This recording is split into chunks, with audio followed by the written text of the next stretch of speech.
Bullpens definitely matter and are going to matter in this one here as we got an early game August 23rd on Thursday. Good evening, everyone. It's Phi Farley, and it's still the 22nd.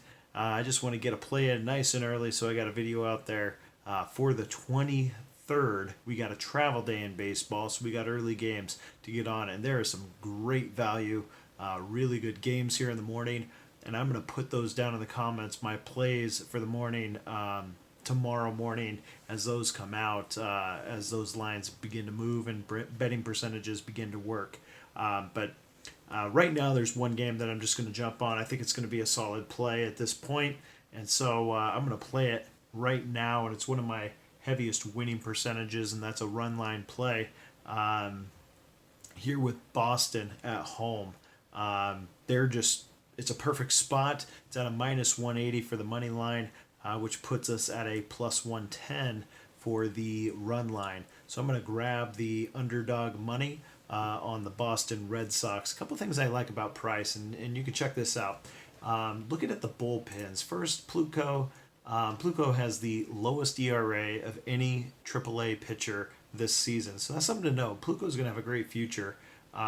There's nothing to be too concerned about with Pluco.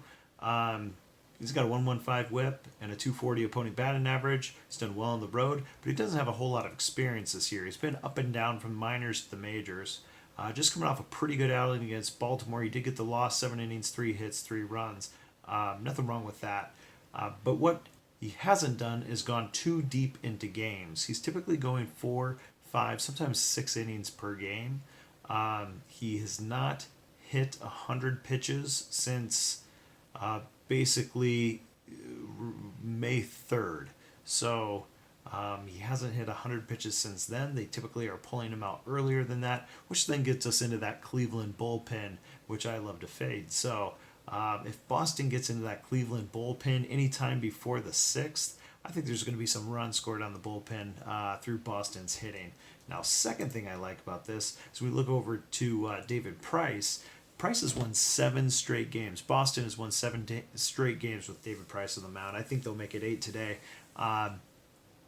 If you also look at the number of runs that he leaves in the game, of the last 8 wins he's had, only 2 games were any runs scored outside of what David Price himself gave up. In other words, the team holds the game very well for Price in his games. Not that there's any significance there but what it does speak to is how good Boston's bullpen is. So I'm going to be backing Boston's bullpen and the longevity of his starts going 8, 7, 6, 7, 8, right in there innings. We're getting over 100 pitches out of him.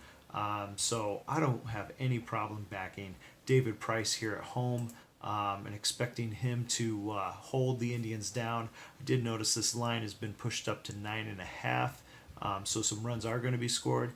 I think they're going to be scored on the Boston side, not the Cleveland side. So give me the Boston Red Sox run line minus 1.5. All right, again, check out my other picks down below. Coming off a 4-0 sweep yesterday, was just great picks. Had a plus 160 dog with the Marlins beating the Yankees. Just a great day. But good luck, everyone. I'll see you again soon.